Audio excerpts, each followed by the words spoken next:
ఇవాళ ఇంత పెద్ద ద్రోహం కృష్ణానది పైన మనకు జరుగుతుంటే మన హక్కుల్ని తీసుకుపోయి కేంద్రానికి దారాదత్తం చేస్తూ కేఆర్ఎంబీకి ఏదైతే ప్రాజెక్టులను అప్పగించారో ఇంతకు మించిన ద్రోహం, ఇంత మించిన దగ ఇంకొకటి లేదు. ఈ ప్రాంతం రైతాంగం మొత్తం కూడా మరి మొన్న కాంగ్రెస్ పార్టీకి మద్దతు ఇచ్చిన రైతాంగం మరి తప్పకుండా వారందరూ కూడా ఇవాళ ఆలోచన చేయాలి.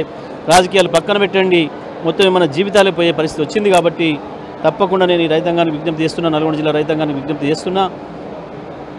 ఆలోచన చేయాల్సిన అవసరం ఉంది, మరొక పోరాటానికి సిద్ధం కావాల్సిన అవసరం ఉంది.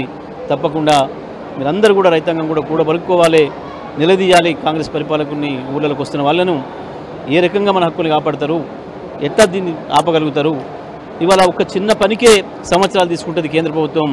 ఇవాళ నాగార్జున సాగర్ ఎడమ కాలువ గేటు లేపాలంటే, లేదా నాగార్జున సాగర్లో విద్యుత్ ఉత్పత్తి ప్రారంభం చేయాలంటే, జూరాల్లో ఉత్పత్తి ప్రారంభం చేయాలంటే, పులిచింతలో ఉత్పత్తి ప్రారంభం చేయాలంటే కేంద్రం అనుమతి తీసుకోవాల్సిన దుస్థితి వస్తుంది. రేపు ఇవ్వవలసిన వాటిని ఇచ్చే పరిస్థితిలో లేదు కేంద్రం.